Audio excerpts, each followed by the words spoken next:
இது நவீஸ் diary. Working உமனோட life style and day routine பார்க்கணுன்னா இந்த சேனலை சப்ஸ்கிரைப் பண்ணிவிட்டு வீடியோவை தொடர்ந்து பாருங்கள். இது ஒரு மிடில் கிளாஸ் ஒர்க்கிங் மாமோட life style and day routine தான். இன்றைக்கு 30th நவம்பர். ஃபெங்கல் புயலுக்காக இன்றைக்கி மழை வரும்ன்ட்டு லீவ் விட்டுருந்தாங்க. ஸ்கூல் காலேஜ் எல்லாமே லீவாக இருந்தது. இன்னையோட டே ரொம்ப லேட்டாக தான் ஸ்டார்ட் பண்ணோம்.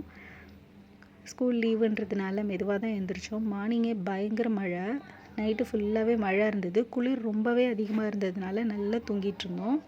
காலையில் லேட்டாக தான் எழுந்தோம். இங்கே பாருங்கள் எவ்வளோ காற்று அதிகமாக இருக்குன்னு. மார்னிங்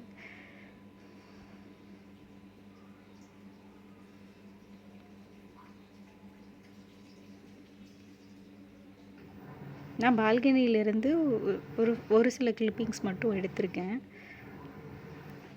இப்போ ஒரு 11 மணியை போல் இருக்கும். மார்னிங் பிரேக்ஃபாஸ்ட்டுமே ரொம்ப லேட்டு. நவிய பாருங்கள் எப்படி நல்லா தூங்கிட்டுருக்கா அப்படின்ட்டு. நான் எழுந்து ஃப்ரெஷ்அப் ஆகிட்டு அதுக்கப்புறம் கிச்சனுக்கு போகிறதா இருந்தது. ரவியுமே ஏதோ ஒர்க் பார்த்துட்டு இருந்தாங்க.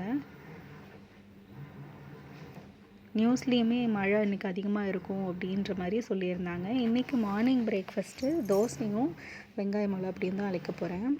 இந்த வெங்காய சட்னி இங்கே எல்லாருக்குமே ரொம்ப பிடிக்கும். 5 நிமிஷத்தில் சூப்பராக செஞ்சு முடிச்சிடலாம். 3 பொருள் இருந்தால் போதும்.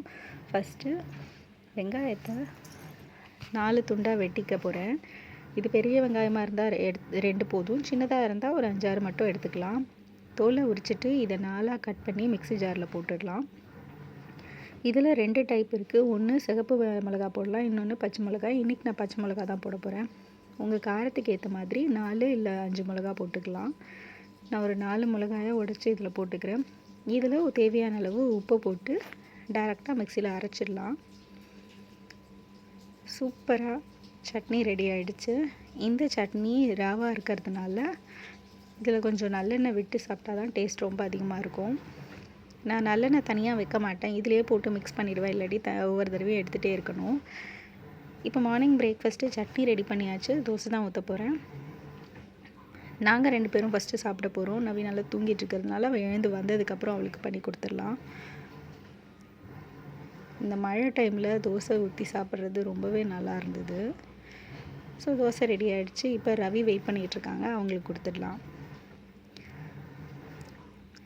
எங்கள் எல்லாருக்குமே இந்த சட்னி ரொம்ப பிடிக்கும். நீங்களும் ட்ரை பண்ணி பார்த்துட்டு எப்படின்னு சொல்லுங்கள். நான் தோசை ஊற்ற ஆரம்பித்த போதே நவி எழுந்து வந்துட்டா. இது ஒரு மதியம் 2 மணியை போல் எடுத்த வீடியோ. கிளைமேட் ஒரு மாதிரி இருந்ததுனால ஏதாவது ஸ்நாக்ஸ் சாப்பிட்லாம் அப்படின்னு யோசித்தோம். ஸோ ஹெல்த்தியான ஸ்நாக்ஸே செஞ்சிடலாம் அப்படின்றதுனால வேர்க்கடலை பருப்பி தான் இன்றைக்கி செய்ய போகிறேன். நான் ஃபஸ்ட்டு வேர்க்கடலை எடுத்துக்கிட்டேன். இது பச்சை வேர்க்கடலை. இதை நல்லா ட்ரை ரோஸ்ட் பண்ணிடலாம் ஒரு கடாயில் வச்சு. கொஞ்சம் கலர் மாறினதுக்கப்புறம் அடுப்பை சிம்மிலே வச்சு ட்ரை ரோஸ்ட் பண்ணிடலாம். இப்போவுமே மழை அதே மாதிரி தான் இருக்குது. இங்கே பாருங்கள் ஃபுல்லாக தண்ணி எப்படி நிற்குது அப்படின்ட்டு. மழை கொஞ்சம் நின்றுடுச்சு. பட் ஆனால் கிளைமேட் ரொம்ப சில்லுன்னு இருந்தது. தண்ணியெல்லாம் இன்னமும் தேங்கி தான் இருந்தது.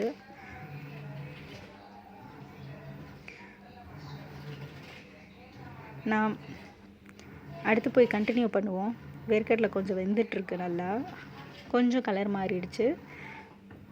சிம்மில் வச்சுருந்ததுனால ரொம்ப தீஞ்சிடாது.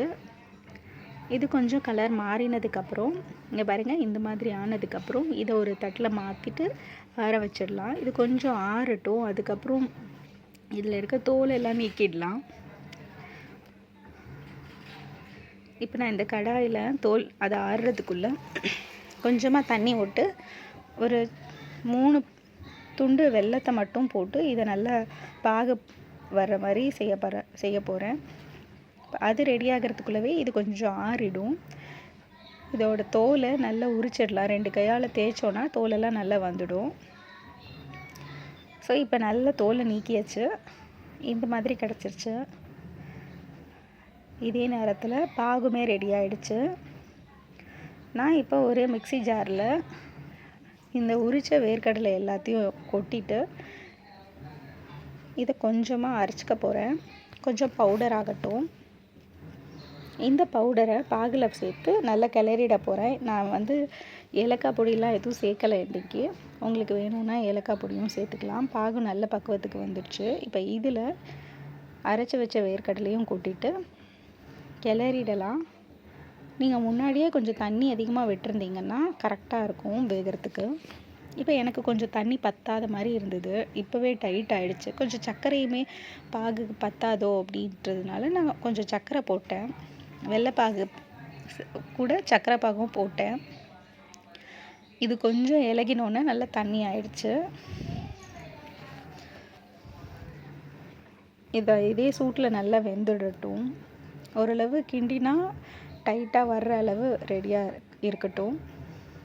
எனக்கு இப்போவுமே இதில் வெந்துருச்சா வேகலையா அப்படின்னு ஒரு சந்தேகமாகவே இருந்தது. அதனால் லைட்டாக தண்ணி விட்டேன். அது இந்த மாதிரி ஆயிடுச்சு. ஒருவேளை நான் தண்ணி விடாமல் பண்ணியிருந்தேன்னா இன்னுமே ரொம்ப நல்லா வந்திருக்கும். இது நல்ல லிக்விட் ஆகிடுச்சு. இது நல்ல தண்ணி உருகட்டும். இதை ஒரு பாத்திரத்தில் நெய் தடவி வச்சுருந்தேன். அதில் இதை கொட்டிட்டு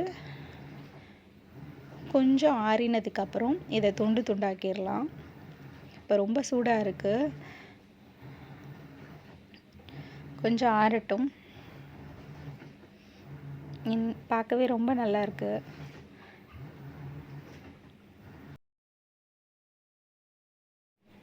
இப்போ நான் இது கொஞ்சம் ஆறினதுக்கப்புறம் இதை துண்டு துண்டாக பீஸ் போட்டு வைக்க போகிறேன்.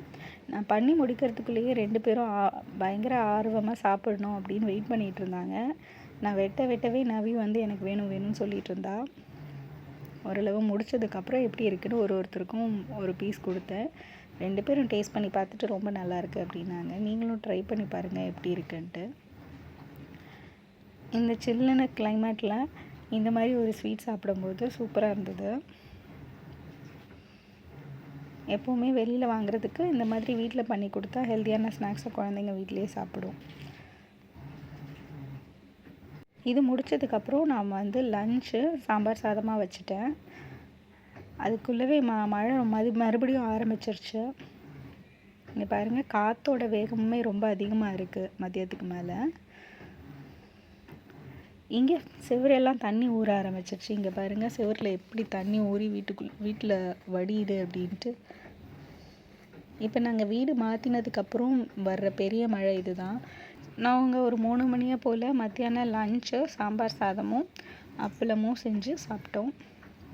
அது ஃபுல்லாக நான் வீடியோ எடுக்கலை. ஃபைனலி என்ன சாப்பிட்டோம் அப்படின்றத மட்டும்தான் வீடியோ எடுத்திருக்கோம். எங்களோட 30th நவம்பர் இப்படி தான் போச்சு. ஈவினிங்க்கு மேலவே மழை மட்டும் அதிகமாக இருந்தது. காற்றோட வேகமும் ரொம்ப அதிகமாக இருந்தது. என்ன ஆகும் அப்படின்னு தெரியல. ஸோ கொஞ்சம் பயமாக தான் இருக்குது. இந்த கிளைமேட் எப்படி இருக்கும் என்ன அப்படின்ட்டு. இந்த வீடியோ உங்களுக்கு பிடிச்சிருந்ததுன்னா லைக், ஷேர் அண்ட் சப்ஸ்கிரைப் பண்ணுங்கள். இந்த வீடியோ உங்களுக்கு பிடிச்சிருக்குன்னு நினைக்கிறேன். தேங்க்ஸ் ஃபார் வாட்சிங்.